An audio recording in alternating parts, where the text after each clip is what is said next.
Hey, everybody, on a great day, and I'm really excited. I'm not going to talk a lot. Presenting Bryan Cauwels of the Intercontinental Group and Wyndham Hotels out of Las Vegas, and regular Zenny 62 follower and advisor and contributor and everything else for years now. And I'm honored to How have you many back. years? It makes me feel old. Uh, Young. It's oh, No, young. Okay. it's a reverse math that I created last night. Oh, Trust me, it that's works. awesome. Yeah. It's kind of like what was that movie that Brad Pitt was in where he went backward in time? Oh Sort of, yeah. kind of like that, right? That's kind of what this is about. That's basically the idea, but I digress. All right, we are talking about Las Vegas, and we're not talking about the Raiders or anything like that. This is about Las Vegas hotels and how they're fared post-pandemic. So, uh, Bryan, you've got some really exciting information to share with us. Yeah. Please.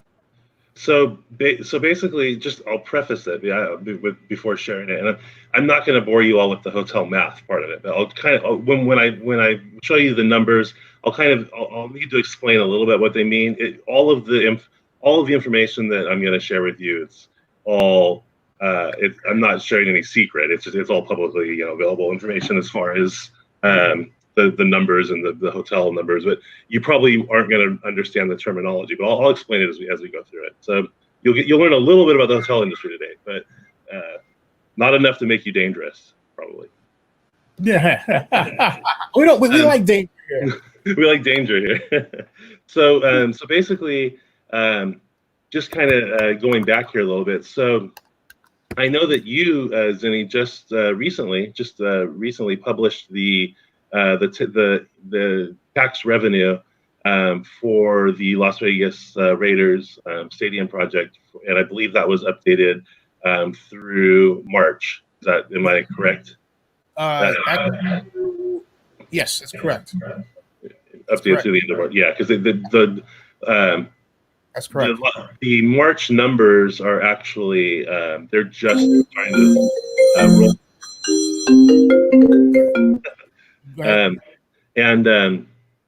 So I'm sorry, not the March numbers. The April numbers are just starting to roll in, and actually, it's either the 19th or the 20th of every month where we get the reporting from. It's a company called Smith Travel Research, and they're the only company really that does this. They report hotel numbers, and it's a way that in the hotel business we use those numbers to compare ourselves against other hotels to make sure that we're doing okay in the business. So let's say that you have a month and you run 40% occupancy, right? That's terrible, right? It's awful, right? You wouldn't want to run 40% occupancy in a hotel. So what Star will tell us is they'll tell us what our occupancy was for the time period, and then they'll also tell us what the occupancy was for the hotels that we consider to be competitors. So if we ran 40% and the comp set ran 35%, well, hey, we did okay. So but if we ran 40% and they ran 90%, something is wrong, right? So we need to look into that and try to fix it. So that's basically I kind of show you those numbers, but I'm going to show you. I have the numbers for all of Las Vegas for both March and April, and the comparison that we're going to make is between 2019 and 2020. So March of 2019 compared to March of 2020, and April of 2019 compared to April of 2020. And you're going to see some crazy dramatic swings here. And the other thing that you're going to see is, and kind of, I think I made some sort of a comment on your page about the April numbers, is that when you look at the March numbers, you have to remember that Las Vegas wasn't shut down for the whole month of March. They were kind of a little bit late to the COVID-19 party, as you say, in getting everything turned off and shut down and social distancing and all that stuff. So I don't know the exact date that the Strip that they shut down the casinos, but it was sometime, I think it was in mid-March. So the numbers in March are they're a little inflated compared to what we would have thought they would have been, because you have like about almost a half a month of normal business, and then you have the second half of the month of not normal business at all, right? Where things are really, really, really bad. So basically, the other thing to kind of keep in mind here is that March and April and May, to some extent, are probably 3 of the busiest months for Las Vegas because you have a lot of factors. You have spring break, and Vegas is a big spring break destination. You have a lot of events. So Vegas has a lot of events in March, April, and May. They generally have NASCAR. They have the EDC festival, which for people who don't know, EDC is the Electronic Daisy Carnival, and it's one of the largest electronic music festivals in the world, and that's held at the Las Vegas Speedway. They moved to Las Vegas Speedway like 3 or 4 years ago. They were in a different location prior to that. That's a huge event in Las Vegas. That's like the second biggest event in Las Vegas next to the Consumer Electronics Show, which that occurs in January, as we know. And I attend. And you attend all of them. So yeah, you're very familiar with the Consumer Electronics Show and how that works. So there's just you also have March Madness and the Final Four. That's one of the busiest weekends of the year in Las Vegas. People come to bet on the games, and all the hotels and all the casinos have huge screens and monitors that show all of the action, all of the games. And until very recently, Nevada was the only place that in the United States that you were allowed to make sports betting unless you went to offshore online. So that's been just recently changed in federal law, where other states are now, it's up to the states to allow sports betting. But before, you had to come to Nevada. So we would get a lot of travel from the United States for people to come and bet on the NCAA tournament in the Final Four. In California, Las Vegas is a drive market from California. Southern California, it's a very simple drive from Los Angeles to Las Vegas. So straight across the desert, 3.5 hours, you're there. So anyway, so these are very, very busy months typically in Las Vegas. So last weekend,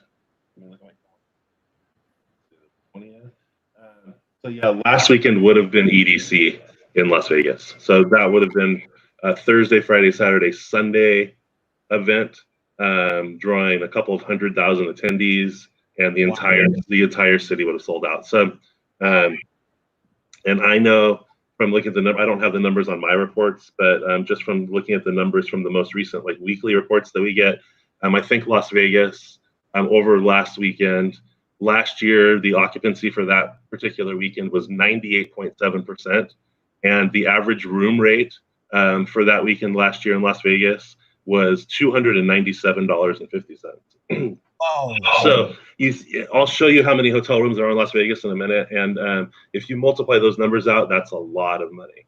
So I can tell you that this year, that for EDC, that Las Vegas occupancy for last weekend, Thursday, Friday, Saturday, Sunday, the city ran about 21% occupancy compared to 98% last year.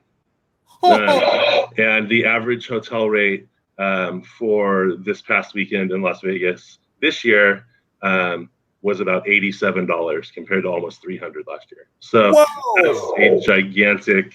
That's a lot of money. That's a lot of money that is gone. So EDC is rescheduled, though. So it's rescheduled to October. It's the first weekend of October. One thing that I'll caution people about, as far as like an event like that gets rescheduled, is that they often reschedule it.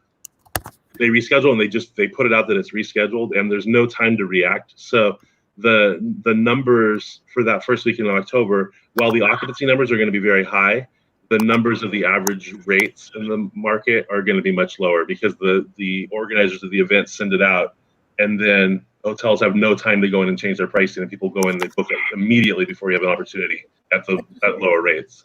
Just one more point to repeat, because I'm tweeting this out, and you were saying that again, the April room rate in Las Vegas for this year was $87 versus $300. No, not April. Just the EDC weekend last weekend. Oh, just the EDC weekend. Okay, cool. Just the EDC weekend last. So it would have been it would have been the days of like May 14th to the 7th. May 14th through the 17th. Yeah, May 14th to 17th. And so yeah, and I'm writing okay. It's actually, yes, it's basically a $200 difference in rate down per room. Okay, got it. And even if the rates had maintained at $300, you still don't have the revenue because you're only at 20% occupancy. I mean, so I mean, it's a double negative, right? Because you have way lower occupancy and way lower rates, so revenue is way down. I'll do the math here in a second on April and March when I pull up the reports, but. I just want to kind of give a little backstory about how these months are typically very busy months, and when it comes to the tax revenue that they're needing for the Raider Stadium, this is going to have big time impacts on that because these are months that they were counting on to have much higher revenue streams going into that fund. So I don't know exactly when Las Vegas is going to return. So right now, Las Vegas is on track to reopen on Tuesday, the 26th of May, so the day after Memorial Day. I know that Treasure Island, the Wynn, the Venetian, and I believe that the Harrah's properties have all stated that those days they're going to open. I say Harrah's, it's actually Caesars Corporation now. So Caesars, the Wynn, Treasure Island, and Venetian. MGM, I don't think has made an announcement yet, but I'm sure they'll follow suit with those hotels. A lot of some of the other hotels that are in Las Vegas, such as like the Orleans, that are a little bit off the strip, those hotels are also planning on reopening on Tuesday, next Tuesday, the 26th. So Orleans, is that Boyd Gaming? That's Boyd, yeah. So the Boyd properties are planning on reopening on the 26th also.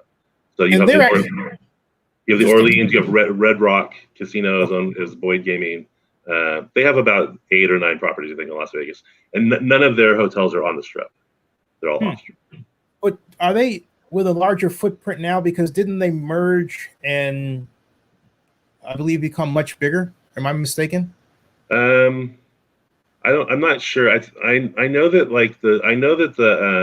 the Stratosphere, Hotel, they previously were just an independent operated hotel. I noticed the other day when I went to their website that they are now affiliated with several hotels. I don't remember if it was Boyd Gaming or not that they're now affiliated with. But they're affiliated with a lot of other properties. They also rebranded their hotel as a Best Western, which is interesting. Wow, interesting.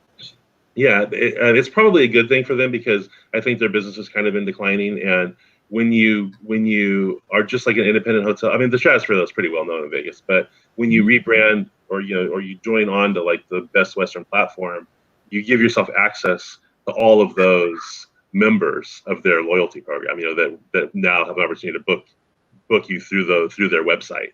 So it does give you access to a lot more people. I'd like to know your thoughts on the Stratosphere. Why is it that it's not more popular? I mean, I've never stayed there. I remember early on when it first opened and I started going to CES, it was a hard go to get a decent price of a room. So I just put it out on my mind. But then I realized I'm not missing it, but they're not pitching it. And yet it's this tall skyscraper-sized structure. The tallest building west of the Mississippi, right? And you would think it would get more tourist play than it does. What's going on? I think it's just neglected. I think that I stayed there when they first opened, and it was very nice. Like I had a really nice room. I think that part of the problem is that it's not really the strip, and it's not really downtown. It's just kind of in the middle by itself there.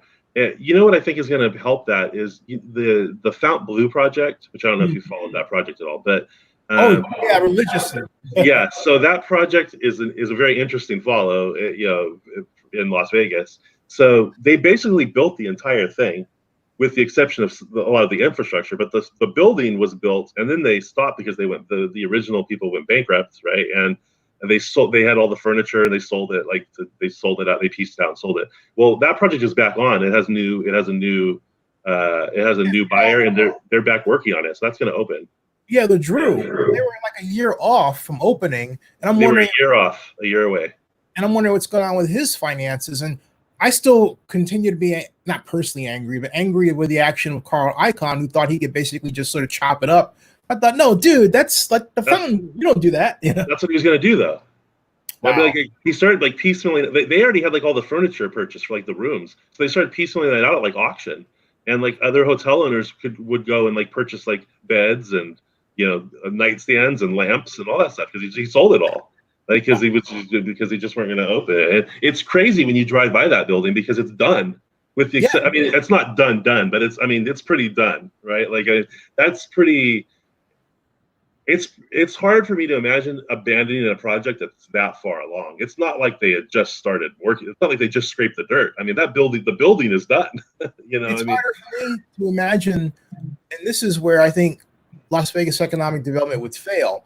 It's hard for me to imagine any other city that would allow a building that big to remain standing without a tenant, without some program to get it filled as a business concern. I know. That still boggles my mind. Because I'm trying to think I'm trying to remember is that building, I believe, I don't know if you know, but I think that building was wasn't that originally where the Las Vegas Wet and Wild Water Park was? Yeah, that's right. It was. Yep. Yeah. That is, yeah. So you displaced. I still have the video.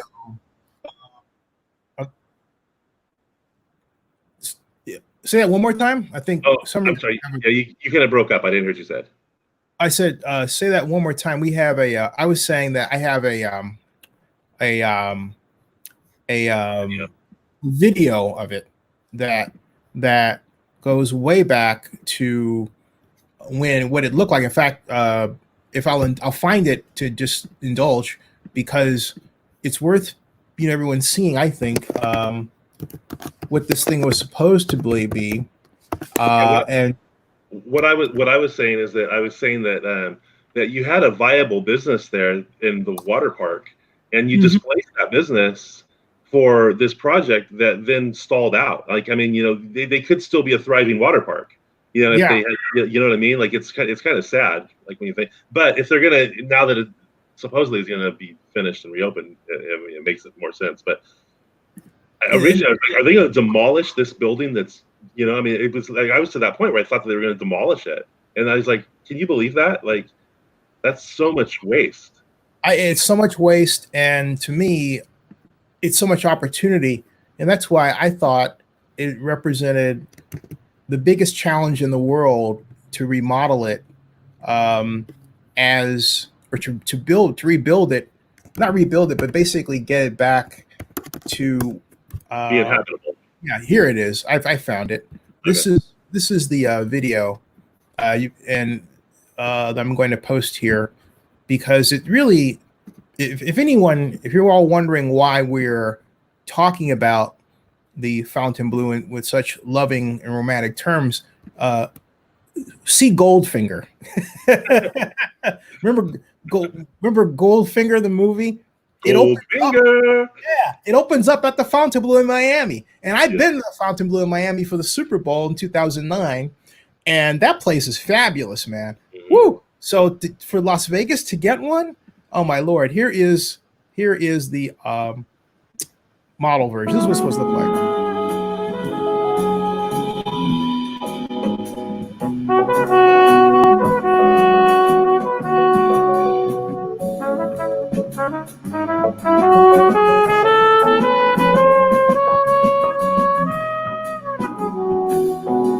I'm going to kill the music part. You can just look. The music is. I was going to say that music is something. It's a little elevator-y, but if you think about what we're seeing and its design and the music, it's almost like Mad Men, in a sense. Yeah. So I don't know if everybody knows, but I'm not sure that everybody is familiar like we are with Las Vegas. But so this is like north. This is on the north end of the strip. North. Yeah, and that's what it's supposed to look like in model form. Now, in reality form, what Bryan is talking about is here. I can just click over to another example of how this has been depicted in here was the commercial. This is the commercial 10 years ago, folks. Amazing. 10 years ago. 10 years. Yeah, 10 years. And here we are. It's kind of like the A's Stadium. Discover a canvas for your imagination. We invite you to be your own muse. Narrate your own story and translate your imagination into memory.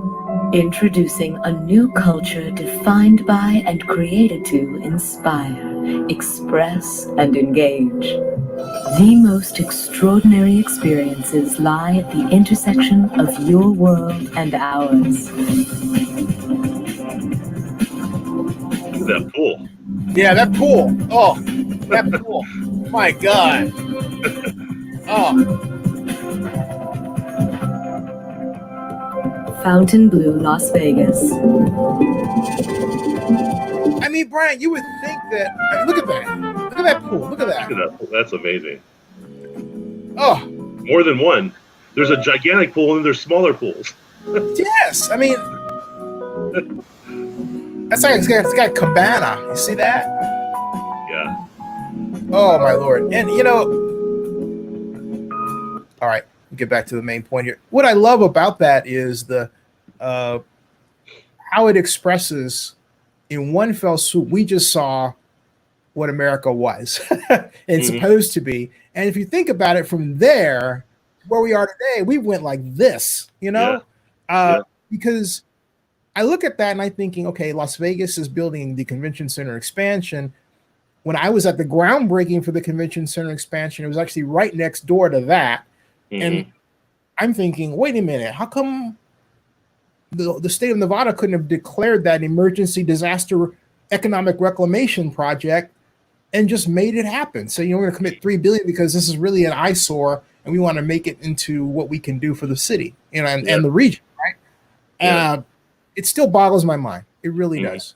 I know. Feels like, you drive by there and you look at it and it's just like, it's incredible to drive by there and look at it and think, how is this still just sitting there like this? Yeah, exactly. And this one is what is a more recent view of what Bryan is referring to. This is how it looks today, folks. Well, we are following a big story that we just learned about. The unfinished Fountainbleu Resort can now be called the Drew Las Vegas. You know, this property, this big blue building just to the south of the Stratosphere, it has sat there for a very long time. Marissa Kinniston is live on the scene with more details. Marissa.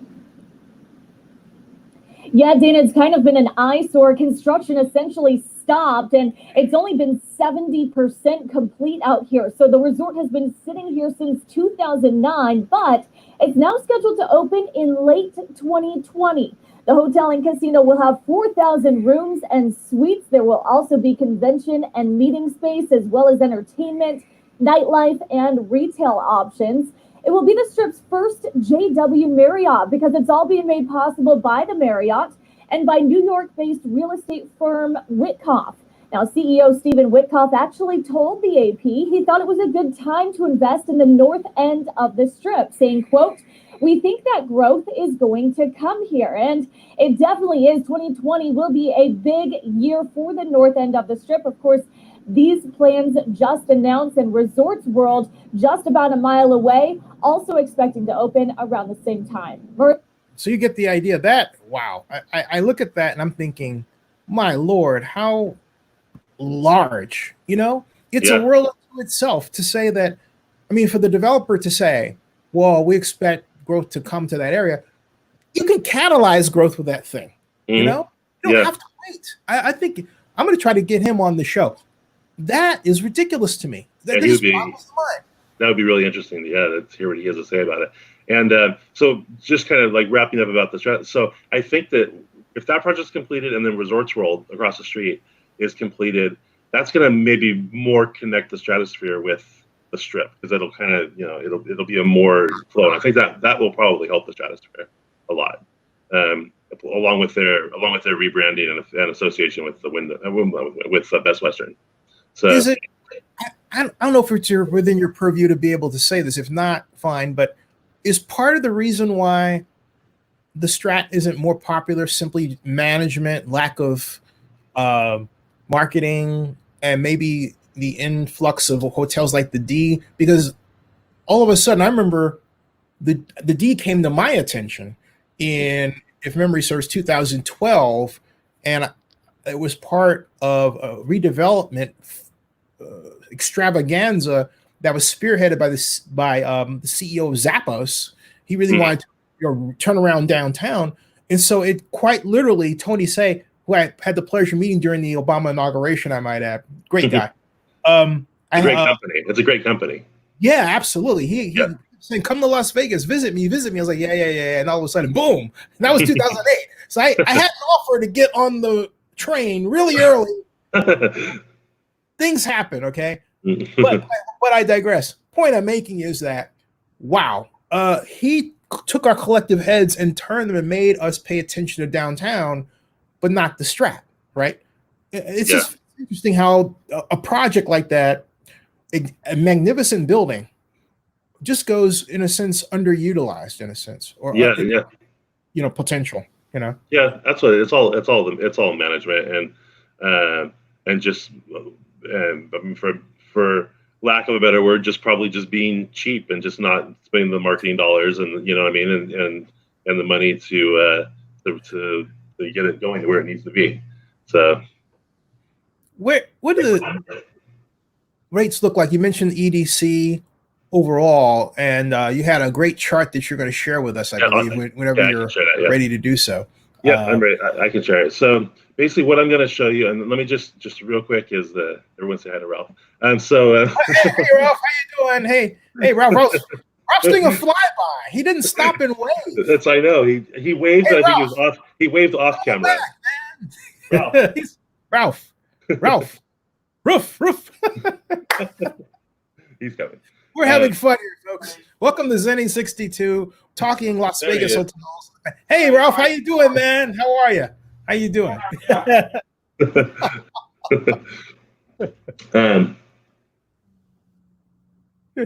Poultry. Hey, the other part. Okay. Yeah. Sorry. Okay. So basically, I'm just gonna briefly kind of tell you about the data. I'm gonna show you because you're not gonna understand the terminology. So in the hotel business, there's three things we measure hotels by. Number one, occupancy. Everybody I think understands occupancy. So you sell a room, and if you have a one-room hotel and you sell one room, then you are 100% occupancy. So occupancy. The second thing that we measure hotels by is a metric called ADR, and ADR stands for average daily rate. So that's the average rate of, when I pull up the form, you're going to see Las Vegas, you're going to see what the average rate was for every hotel, and I'll show you the numbers in the whole city of Las Vegas.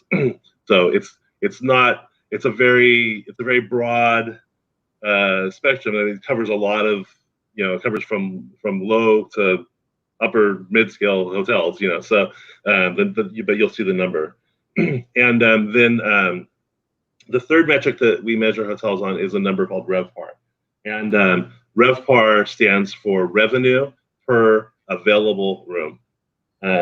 And just real quick, the way I'm going to tell you how, I don't want to know, you don't need to remember this, but just for the sake of when you see the report, the reason why those numbers are important. So occupancy obviously is obvious. ADR is pretty obvious.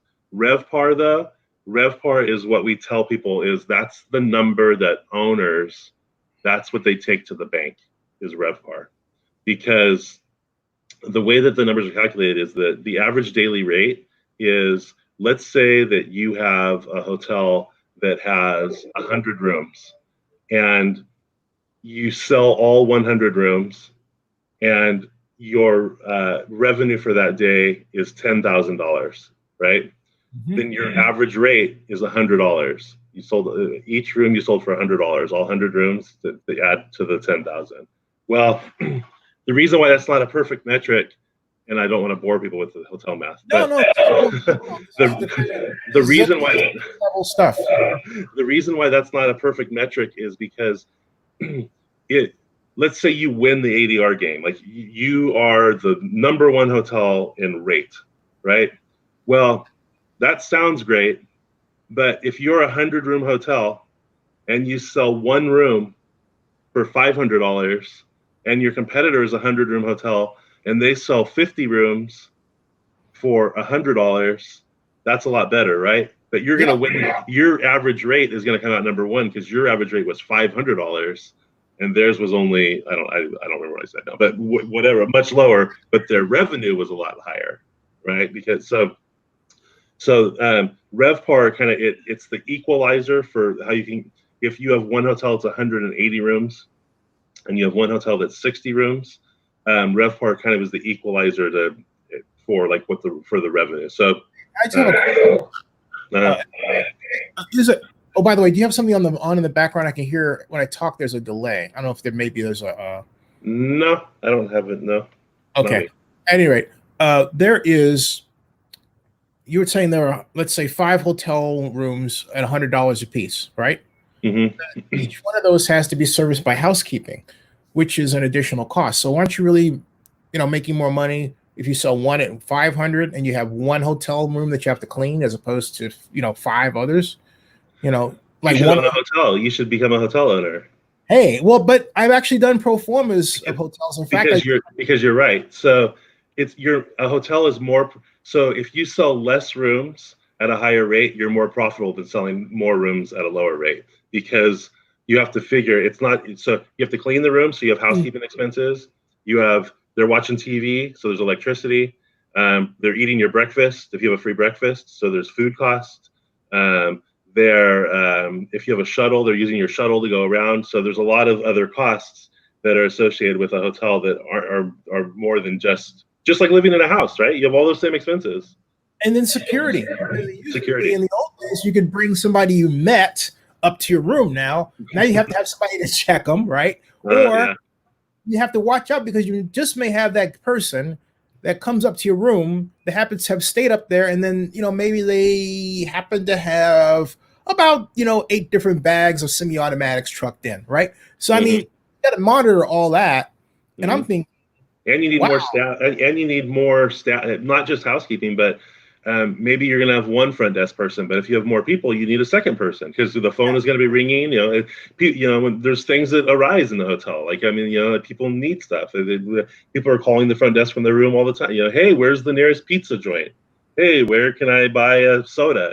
So the phone's going to be ringing, so you have to have more set. So you have to have additional maintenance people because I know it's crazy, but things break sometimes. So all this, are we in this conversation? Are we seeing the raison d'etre for the hotel resort fee because of what we're talking about? And maybe people are having maybe too many parties. Maybe there are all these intangibles that we're not privy to that are going to these costs, and they finally said, that does it. It's a way. To me, when I look at it, because my hotels don't have resort fees. Obviously, we're not resorts. I'm staying at your hotels, man. tell them where to go to your hotels, man. So my hotels, obviously, they don't have resort fees. I have one hotel that's just right by the Las Vegas Strip, and then we don't have any parking fees, no resort fees, anything, because we're not a resort. we don't have all those. We don't have all those.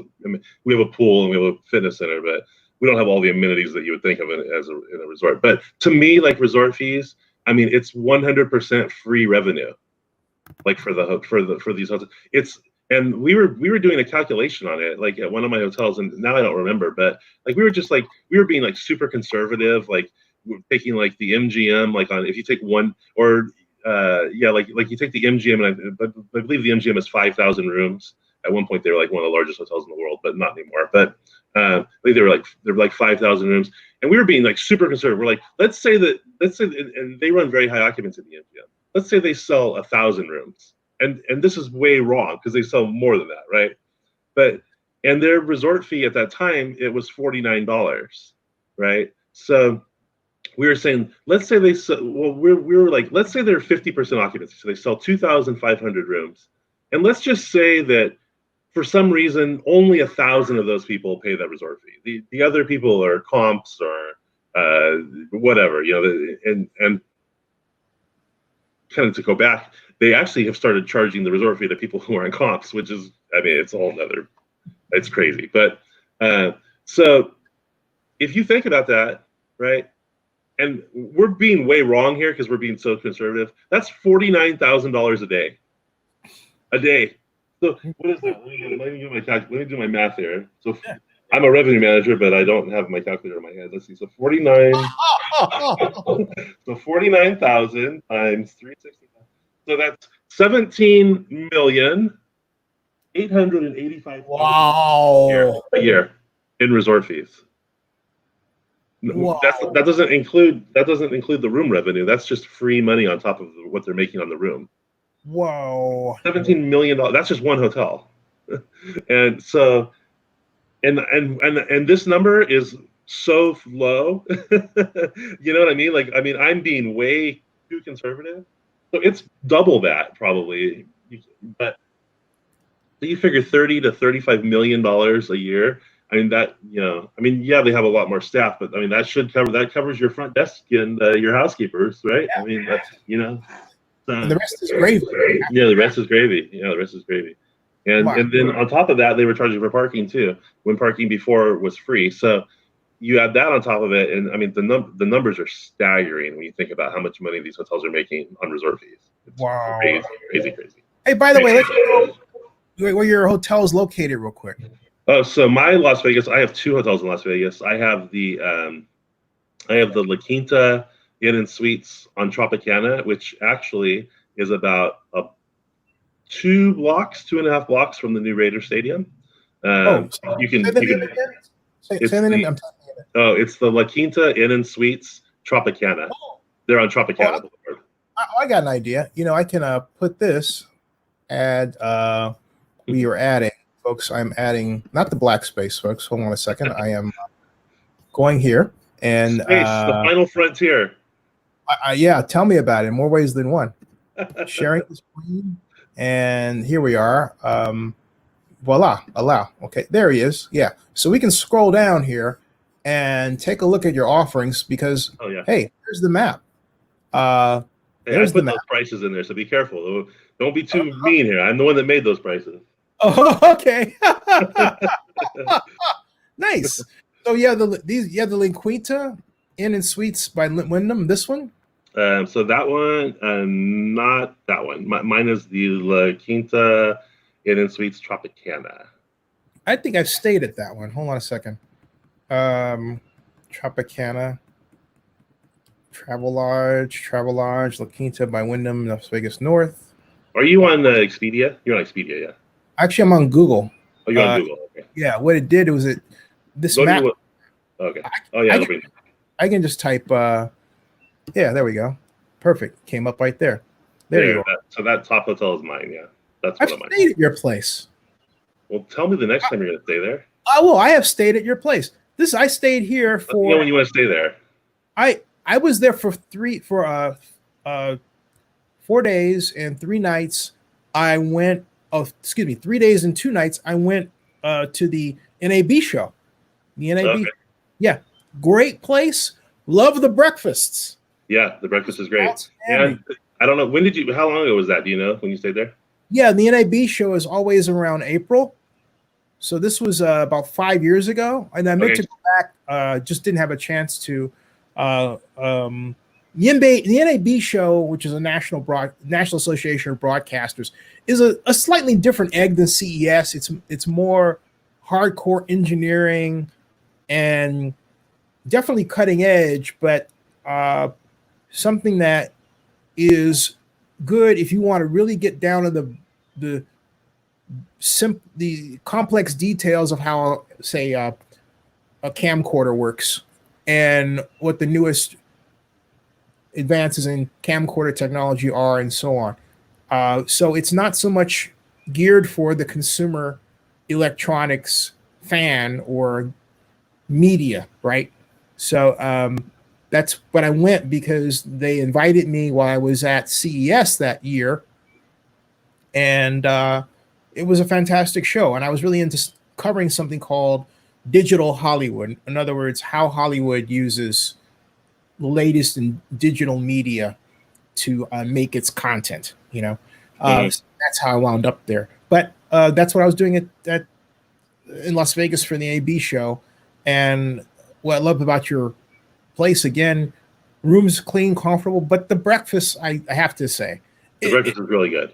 Yeah, Yeah. It's folks, a full, I can't tell you enough how much I enjoyed it for that, and I wanted to just go back again. 4975 South Valley View Boulevard in Las Vegas. it's right off the strip. Right, It's right off the strip.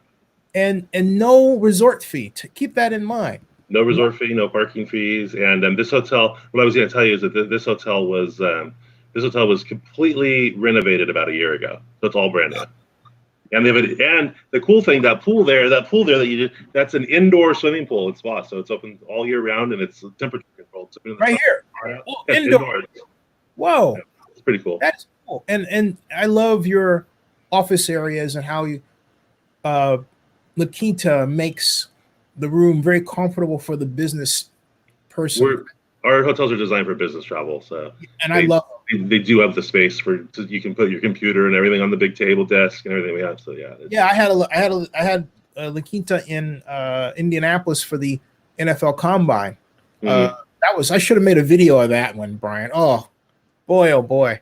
Hey man, maybe y'all can give me a sponsorship, since I travel so much, because that would be something else, and then I could continue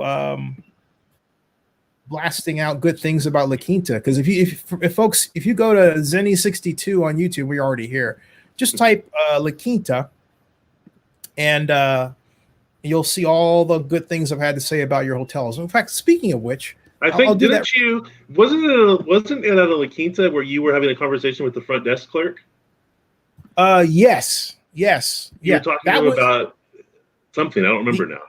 NFL draft. The NFL draft. Yeah. That was in Nashville. Yeah. That was in Nashville. I have so many Laquetta experiences. It's not funny. I could Laquetta, and then Zenny62, and then YouTube. Boom. And videos. I don't like how they changed this video format. So what I'm going to do is I'm going to take that action to my YouTube channel here, like that, and then search like that. There we go. Okay, and I believe what he's referring to, I'll put this in, is we'll go back here, and I'll add this again. He was a really cool guy. Yeah, it was right there. Boom. Yeah. Allow. Here we go. This is what you're talking about. That's the front desk. Yeah, that's what I'm talking about. Yeah. Yeah, we were talking about the NFL draft. He's a fun guy. Yeah, and they really took care of me. Hey everybody, I've arrived in Nashville, and after a long drive from Atlanta, and I'm at the Laquetta Wyndham, and I always mispronounce it. I'm sorry. Everybody does. Care of me, they set me up. I want to say thank you very much. I asked what the Titans should pick in the NFL draft, of course, the first round. And this gentleman does not care for the Titans. He doesn't. In fact, he has, what is that? 24 years? 20 years. But wait, are you born here, or were you born in? Wait, so how do you, let me ask. Because they're winning so much. No? Not 20 years ago. That's true. That's true. But anyway, I get you. this goes on for a while, folks. Yeah. But It was a fun video to watch. It's a fun video to watch. Thank you very much. Yeah, I have other videos of my and for some particular region, type Zenny62, and they don't. They used to put things in order, and not that they don't anymore. But Yeah. I think I'm gonna make a Laquetta playlist so they can come up faster. But I've got that one. I've got Laquetta videos going all the way back to when I was on CNN and I got stuck in Denver, and all that. And I don't want to make this too much about that. So, let me get off that for a second and come back to Las Vegas hotels. Sorry, folks. Hey, wait a minute. John Marks is here, And Raiders SP says he's heard rent has gone up in Vegas, so his cousin lives there. John Mark says, hello, guys. Zinni, you need to get Ignacio. Okay, John, I'm not here to talk about that. Different topic, right? Yeah, different topic. And John Mark says, I did stay at La Quinta in La Mesa, in California. Awesome. Okay, cool. Yeah. Folks, we're talking Las Vegas hotels. And my current, I have to give a shout out since we're talking about Vegas hotels. And one reason that I really, these are people that I think about when I think about what Las Vegas is going through. And I want to share Las Vegas. And this was the Ari and Zinni 62. I think about people like Ari, who was at Bally's, and he's hey everybody, I'm at Bally's, Las Vegas. He's such a great example of people who really, serve you and they really pay attention. They go so far as to make sure that you're. He always asks you. This guy. I just want to thank Ari for his great service. This man is true Las Vegas, hospitable, knowledgeable, helpful, intelligent, almost like a Boy Scout. I just want to say thanks a lot, man. You're what makes it happen. Hey, what do you recommend they do when they're here at Cauwels? I always recommend get a big frosty drink and enjoy yourself. Just walk about. Have a great time. Yeah. He speaks for me. I'll see you later, man. And you know what I like about this guy? I have to tell you, he took care of my mom. And my mom is, she'll be 86 this year. Mm-hmm. And the reason why I show that is not just because of the individual, but the fact that so many of the properties are putting in kiosks to replace people.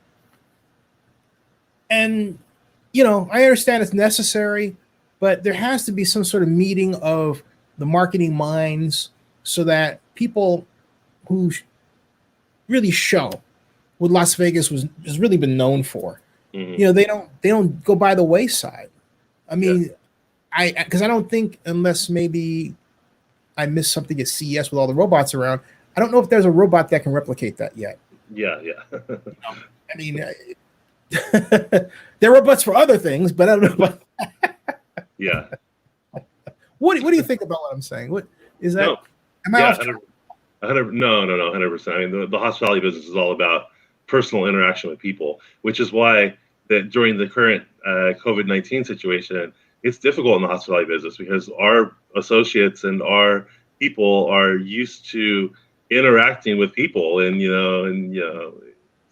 it's just and now there's social distancing going on, and our workers are behind plastic shields, and it's just not the way that we train people to interact with our guests. So it's definitely an adaptation for right now for our associates. Hey, sure. By the way, when does your properties reopen this weekend, right, in Las Vegas? My property's never closed, so my two hotels have been open. They've been open the whole time. Most of the hotels that are not like the strip hotels or the casino hotels, most of them I think have stayed open. Some of them have closed. But when you talk about the hotels that like I would consider to be competitors, which would be the Holiday Inn Express, the Hampton, the Fairfield, the Spring Hill Suites, the Staybridge, those brands, they've pretty much stayed open in Las Vegas. And that's where, when I show you the numbers for the occupancy, that's where those numbers are coming. That's where the occupancy is coming from. It's really coming from those hotels because the casino hotels are closed, so they're not reporting. Their occupancy is zero, right? So those the occupancy that Las Vegas is getting is from those we call limited service to mid-service hotels.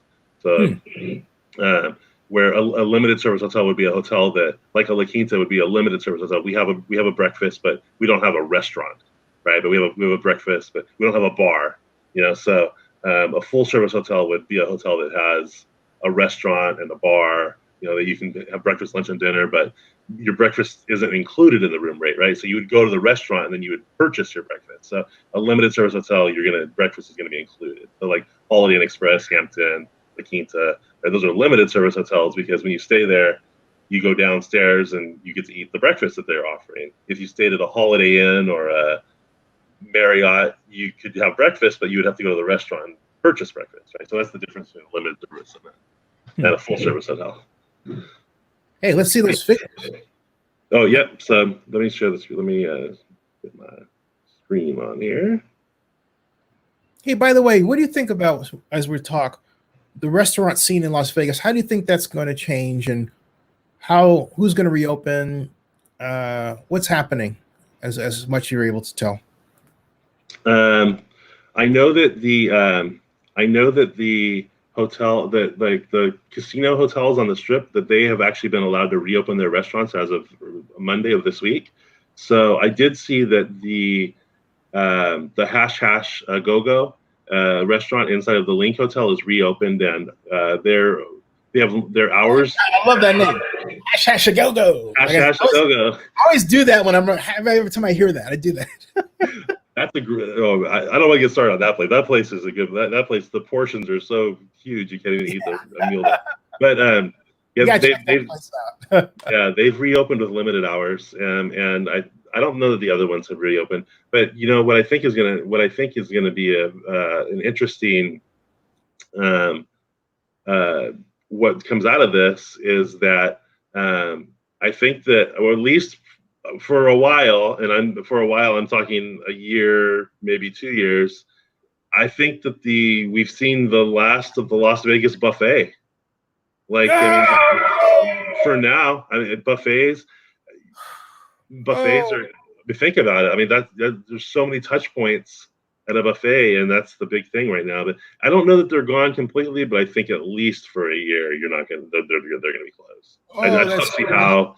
Unless they served you, like unless you went along with your plate and there was a person serving you, but that would increase their costs substantially, right? Because they'd have to hire a lot more staff to stand at each station and serve you. So I don't know. I love the buffet, so I don't know.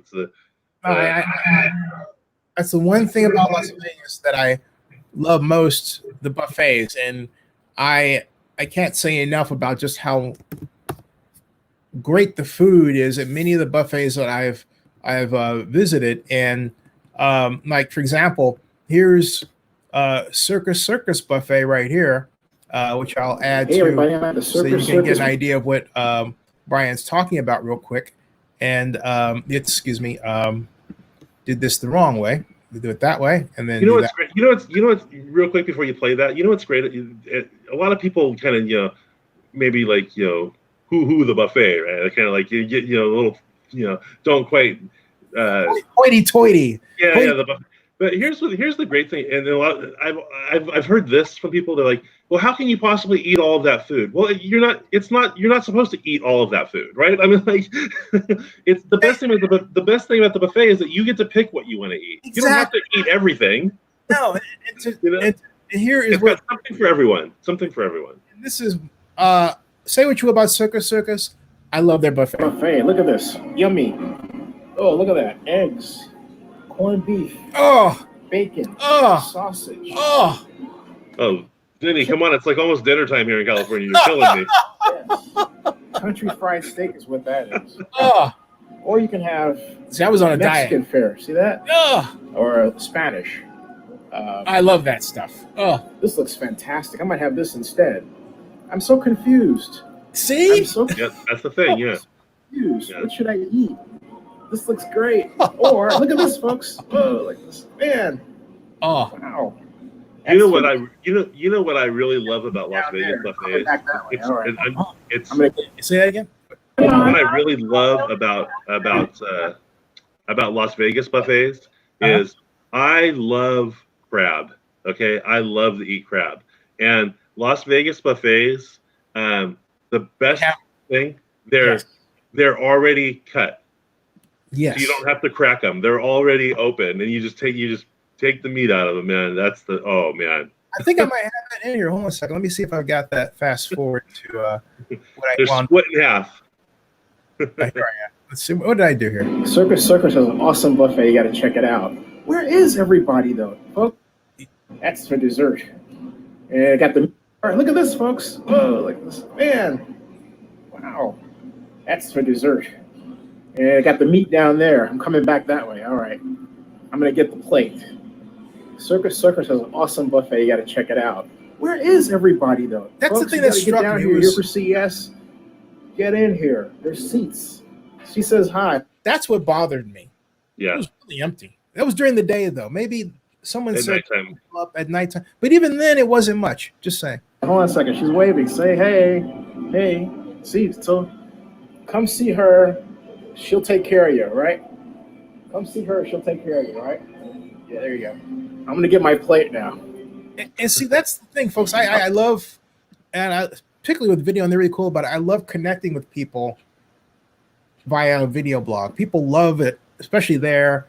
And yeah, I miss that. You know, I really do. See, folks, I don't hate Las Vegas. I never have. Just for those of you out there who are, got this thing, you know, no, not at all.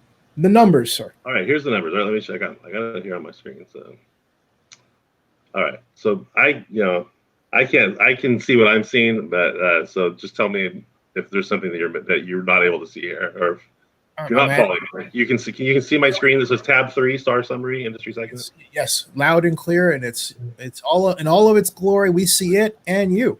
Yes. Okay, awesome. Very well. All right, so basically what this is telling us, and these are the numbers I was telling you earlier. So you have a tab, or you have a section of the report that shows you occupancy. You have a section of the report that's going to show you the average rate, and you have a section of the report that's going to show you RevPAR, revenue per available room. The bottom tells us kind of like how this report was put together. So in the Las Vegas market, there's 389 hotels that represent 164,951 rooms. It breaks it down by upper mid-scale Las Vegas South, but don't get too caught up in the numbers. So that's the total overall number. So 389 hotels with 164,951 rooms. Now, they sample out the report. So this report is sampled using 141 hotels, and that represents 29,461 rooms in Las Vegas, or about 18% of the total rooms in Las Vegas. Otherwise, the data would be just overwhelming if you had 164,000 rooms in the report. So making sense so far? Yes. Got it? Yes. All right. So we're just going to focus on Las Vegas. We won't worry about this class scales. Basically, the way that the class scales work is that it's just broken out by the mid-scale and upper mid-scale, which is what I was kind of talking about earlier with limited service and upper service. But we'll just look at the whole market here. So this is the month of March. So in March, for the entire month, so it's the whole month, it's all the data is finalized. The city of Las Vegas ran 40.3% occupancy for the month of March. The next column over, that's the percentage of change. So that number is down 45.7% from last year. Well, is there a way you can? Yeah, I can make it bigger. Yeah. Cool. Tell me when. Okay, keep going. Okay, if you can go a little bit more. Much better, because now the numbers come into relief. Okay. Yeah, and I can tell you what we're seeing is percent changes on the extreme left hand. Now we see current month. Okay, and that's the leftmost we see. We don't see. That's So that's as far. Okay, just letting you. That's as far as it goes. Yeah. So that's the column. So the column in gray, the current month. That's the whole city of Las Vegas. So this is March. So Las Vegas ran 40.3% occupancy, which was down almost 46% basically to last year. Year to date, which would be January 1st through March 31st, Las Vegas has ran 59% occupancy. That's a decline of almost 19% over last year. And then running 3 months would be also the same as year to date. So let me get this straight. Even before the pandemic caused Las Vegas to close, after January and CES, occupancy rates were not high to begin with. No, they were doing okay, but see, the thing is that when the year-to-date number includes March, so that really brought it down big time. Like, the March was down 45.7%, but year-to-date they're down 18.5%. A big chunk of that was March. Most of my hotels were actually doing better this year than last year for January and February. Congratulations. So, yeah. So that's occupancy for the whole month of March. And then running 12 months, this would be March of 2019 until March of 2020. So March 1st of 2019 to March 31st of 2020. Las Vegas ran 67.3% occupancy. And you can see the decline is only 5.3%. In this 1 month, the decline is 45.7%. So this is probably really a positive number if you take out the 45.7% decline. Jeez. So it's pretty crazy. I'm wincing because I'm so accustomed to seeing 90% figures. Yeah. That this boggles the mind. I mean, well, like I was saying, March is March Madness. March is spring break. March is all of those events that happen in Las Vegas, and to run 40% occupancy for the whole market is. I'm not sure how do you say not good? Oh, you say not good. That's how you say it. Yeah, and not only that, just for those who might think about this in context of the stadium, the best month of stadium hotel tax revenue was March 2017, 5 million. And historically, in my analysis of the data, March has always been the best month or one of the best months. So if you consider that and then take a look at what you're seeing here, it's not going to get any better, even with the numbers that are reported to you. Wow. Right. Yeah. So this is March. Okay. And then if we look at the average rates in March, so March, the average rate for Las Vegas hotels was $109.35. Now, if you look at the percentage of change, you'll notice that it's 6.8%. So that's about 7% different than last year. If you look at the occupancy and then you look at the change in the rate, you'll notice that there's quite a disparity, right? There's a 46% difference in occupancy and only a 7% difference in rate lower. And that's because you take the first half and hotels were still charging the same things they were charging. You take the second half and hotels didn't know what to do. So rates were moving, but the rates didn't move as much as occupancy did. So it's actually a good thing because it's very difficult for the hotel business for rates to rebound from downturns like this. For example, in 2008, that's the last time that there was a big downturn in the economy and that affected the hotel industry, and all the hotels they all bottomed out their prices in 2008 to try to get business back because the business that they had from companies, they didn't have any money to travel, so they had to reduce all their prices, and we saw substantial decreases in revenue in 2008.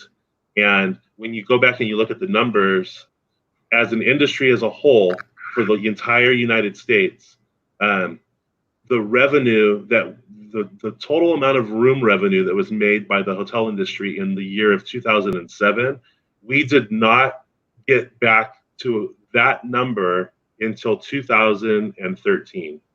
So we went 2008, 9, 10, 11, and 12. It's like 5 years for us to recover from 2008 from the revenue.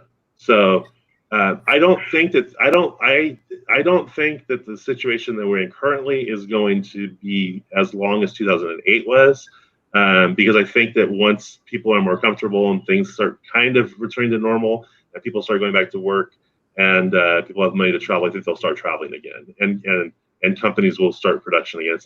2008 was terrible for the economy, but I think that we'll probably ramp up a little quicker this time. But even so, I mean, I'm thinking it's probably a 2-year recovery at least.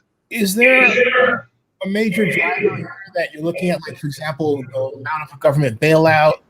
Because you have people who are laid off, and then, of course, there are people who have lost their lives to due to the coronavirus. Some of them, hotel executives, and you have to replace them. There's a lot of change going on. Are we being maybe too I hate to say this, but my issue is the Trump administration is not authorizing enough money for any sector of the economy to rebound. It's like they're being stingy with it. They're playing politics with it, and they're not realizing that this is our very way of life that's threatened. This isn't a common recession or anything. Yeah.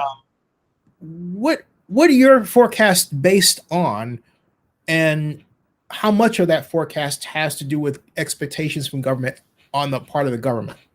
I'm the forecast models that we're using. We're not taking that into account. And basically, it's really right now. It's really difficult to forecast. It's because it's such an unknown, and we're in a time where we've never been through anything like this before. So it's difficult to predict. That's why you can't exactly compare this to 2008, but it's the only comparison that we really have. So our forecasting models we're not taking that into account.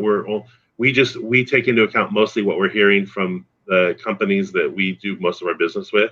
And if you think about it, I don't just have Las Vegas. So my markets are California and Las Vegas. So the Las Vegas market is a little bit different because that's much more leisure driven. Where if you think about like San Jose, San Francisco, the Bay Area, those markets are much more corporate driven. So Las Vegas will probably rebound a little bit quicker than a corporate market because people will travel for leisure. The one segment in Las Vegas though that's going to be tough is that's also a big contributor in Las Vegas is the convention segment, and I don't know how that's all gonna play out or how that's gonna exactly rebound. One concern I do have is like recently, one of the biggest conventions in San Francisco is Dreamforce, which is the Salesforce convention.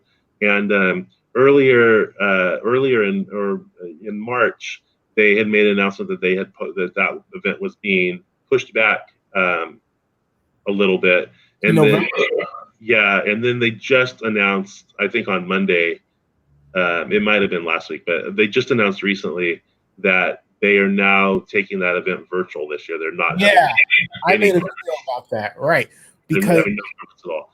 Yeah, so, Dreamforce pulled 171,000 to San Francisco. Sorry for interrupting, but no, that's fine. No, yeah. So my concern with things like that, and not so much probably Dreamforce because that's such a huge event, but some of the smaller conventions that a lot of our hotels do rely on for business, I worry that they're going to have a virtual convention this year. They're going to go, hey, that worked pretty well. We don't need to meet in person anymore. We're just going to do it virtually all the time. Right. I worry about that. I do worry about that as for my business, for my profession.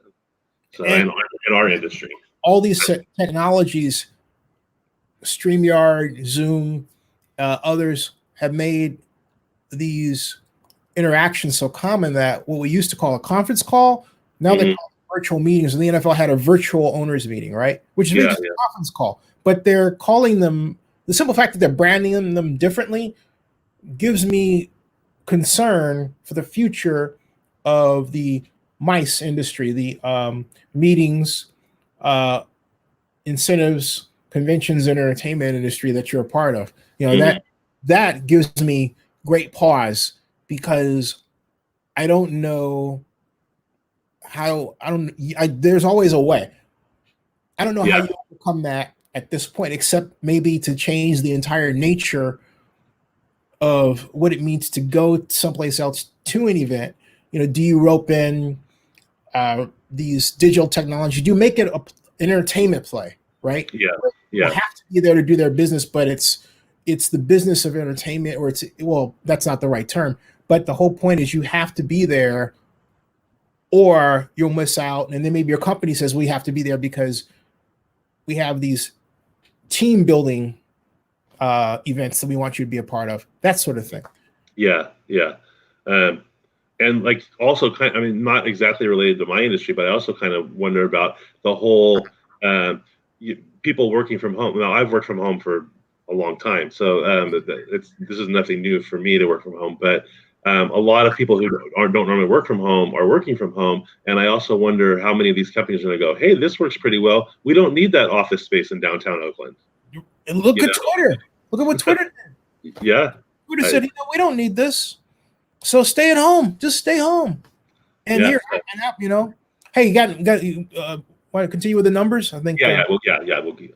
So you can see that average daily rate. So the room rate was $109.35.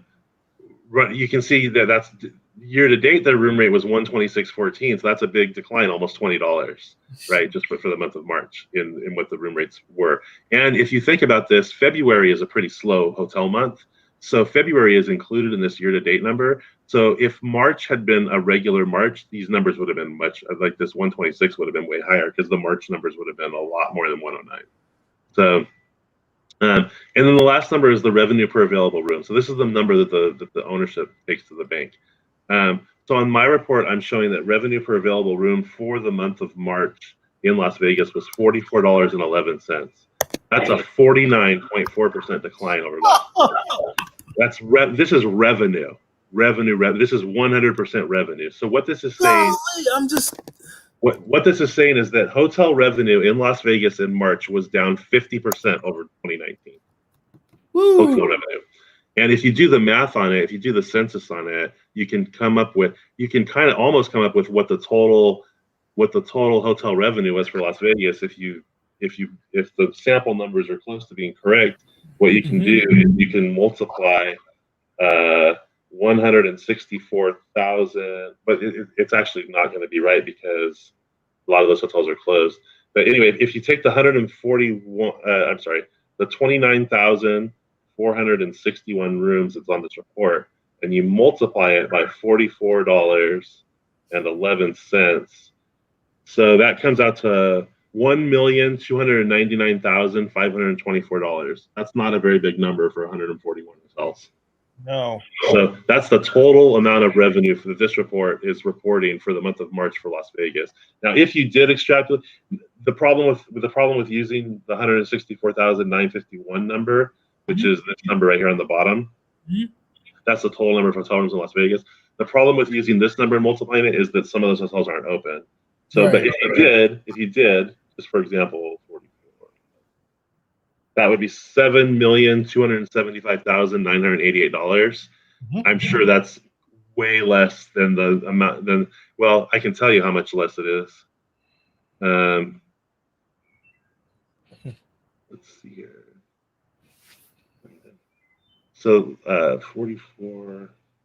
It's roughly $7 million. So if I go 44. And then 50% of 40, so that would have been about 65. So if I go $65 times 164.91, you're looking at $10,721,815. So you're looking at a difference of like between $3 and $4 million. So, ouch. Yeah. Ouch. No, the only good news I came out of all this is that the Las Vegas Stadium Authority, I think by dint of the coverage area for the collection of the hotel stadium tax, came out at 1.9 million, whereas I had them at 614,000. Now, but that's for March, right? That's for March. And not only that, though, as I say that, I need to plug in your numbers into my model because my model you had a higher occupancy rate than I did. Oh, okay. Yeah. That's the big difference. I got spooked by what the CEOs were saying. You know? Well, but it's probably because you're thinking about it as the month of March when you have to remember that the first 2 weeks of March were normal. That's exactly the issue. Yeah. Yeah. That's exactly I'm sure that's what you're figuring. Yeah. Okay. Because now I'm going to show you something that's going to really freak you out. Okay. All right. So we just looked at March. Okay. We just looked at March. So now I'm going to remember this. Remember the number of 40%, basically, right? Mm-hmm. So that was the occupancy that the hotel industry in Las Vegas ran in the month of March, 40%. Here's April. They ran 23.8%. Wow! Oh. April. So you have to remember that April now things are full shut down. Things are full shut down in April. So this is more. This is what May is going to look like too. So April and May are going to look very similar, I'm sure. So we ran 23.8% occupancy in April, and that's a 68.4% decline over 2019. That's going to clock in to about $800,000 in stadium tax revenue, based on my estimate is based on an 11% occupancy rate, which translated 614,000. But so I'm going to take a hypothesis that it comes in. It's not going to be 1.9 million. It'll be more like a million two. Mm-hmm.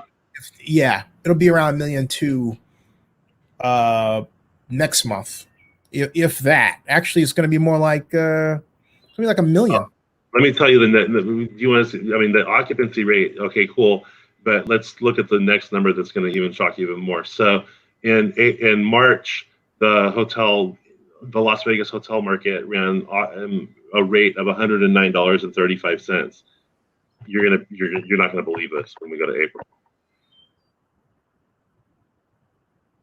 In April, it was $66.82. That's a 43.6% decline. That's a resort fee. Yeah, that's a $40. That's a $40 decline in rate month over month from March to April. Man, oh man! In translation, if you went to a Las Vegas hotel during that time, you still had to pay the resort fee, which didn't come down. Right. So Right? your room rate was cheaper than the resort. Unless, of course, they stayed at your property and they were smart enough to Exactly. Stay in La Quinta. Stay in La Quinta. There you go. And then revenue, if you remember, this is the next big shocking number here. So revenue for the month of March, each hotel made $44.11 per room. So whether the room was occupied or so just kind of to refresh on the math here. So this number here, this $44.11, this is whether the room was occupied or not. That's how much you made per room in your hotel. So if you had a 100-room hotel and your the revenue per available room was $44.11, then that means that you made $4,411 in revenue that night. So that number is the amount of money you made per room in your hotel, whether it was occupied or not. Right, Abbott just typed. He says the resort fee is more than the room. Not fair. Yeah, exactly. All right, so March, the revenue. So this is pure revenue, money that goes to the bank for the owner. So the entire Las Vegas market made $44.11 per available room for the month of March. Now, when we get to April, I hope you guys are sitting down. They made $15.91 for the month of April per available room. $44 to $15. Correct, and that's a haircut, folks. That is 82.2% less revenue than they had last year in 2020. So the month of April, the Las Vegas hotel industry made 82.2% less revenue than they made in the 2019, the month of April. And that sheds another light on why the mayor of Las Vegas went on CNN and looked like a mad woman. Yeah, driving around Las Vegas with her big ring of keys going, "Open up, I've got the key, we're going to open." Yeah. She was doing that? She was doing that, yeah. Wow. She made a video, like a YouTube video of her like driving around in a convertible holding like a giant ring of keys. No, we gotta find that. Hold on a second. You've got to find it. It's a crazy video. So anyway, so those are the numbers. I'm gonna stop sharing real quick, but we can go back to it if you want to go back to it. But how you doing on time, by the way? I probably. I need to go in probably like 15 minutes or so. But okay, let's find the Las Vegas mayor, and then let's see, keys to the city. Is that it? Yeah, she's driving around in a convertible with a big ring of keys. She looks like she's drunk. Let's see. Driving. Mayor calls such on total insanity. Las Vegas mayor driving around keys to the city. And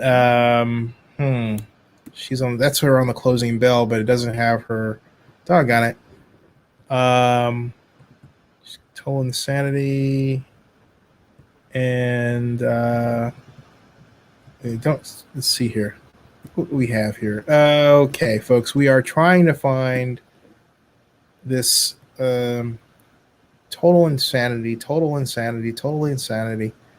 and well, let's see what CBS Miami. No, that's Anderson Cooper. We'll have to. I'll find it another time, folks. We don't have it. It's hard to find right now because it's the YouTube search. The YouTube search system is a mess, folks. It doesn't let you find what you want to find easily anymore. It used to, but it doesn't. Just letting you all know. And you've got to see it. It's unbelievable. She's just driving up down the strip like, we're gonna open these doors. I've got the keys, and she's holding them above her head, and it's. Oh wow! Yeah, now you know why they're desperate to do that, because that's a lot of money. You just saw the numbers. Right? Those numbers are not good. No, they are horrible, and that would drive me batty if I were in a city and I were the mayor. I wouldn't do anything like that, though. I mean, I'm giving her a little bit too much credit. I would just simply fix an economic solution. Yeah. I would go straight. I would make a national press appeal to the president to get money to Vegas, because he said he'd do it. Mm-hmm. And it looks like you all are still waiting. Yeah. Oh, wow. Yeah. Bryan, it's been a great show, man. Yeah. Thank you. No problem. So, if those numbers don't scare you, then I don't know what will, especially for that tax revenue, because there's not going to be. I mean, $15 per available room doesn't come out to a whole lot of money. So, no, it doesn't. No. So May is going to be ugly in the tax the tax revenue that goes to the stadium project. So yeah. We have to come back. We have to have you back. So I'll tell you what, we'll get you back in a month. Yeah, we can go over the May numbers. Yeah. So that's a plan. All right. That sounds like a good idea. Hey, get Laquetta to sponsor. Maybe they can send some, donuts and some stuff in that great breakfast or something. Yeah, I'll have a word with them. Yeah, because then we can because this is, and we could talk about this is an hour and 22 minutes, and then we can figure out a lot of different ways to get their name out there, and this will get replenished, and I'll put them on news now, and it'll be great, fantastic. Yeah. I love Laquetta, absolutely. Awesome. All right, man. Thanks a lot. All right. Hey, thanks, Zenny. I will see you soon. Folks, we'll be back with another Zenny 62 tonight. As you know, if you go to Zenny 62 on YouTube, I think Jessica Dwyer has a video about Batwoman and the fact that the star is leaving Batwoman. And Richard Hike has a video on criticizing the Joint Powers Authority for blasting the A's and it's their rent. So you got a lot of things going on, and we're going to be back again tonight at 9:30 talking the NFL and Rooney Rule. All right, so stay tuned, and if you haven't subscribed, do so. This man, thank you very much once again, Bryan. Awesome. Right. Thank you. See you. Got it. Okay, see you, man. Bye. Got it.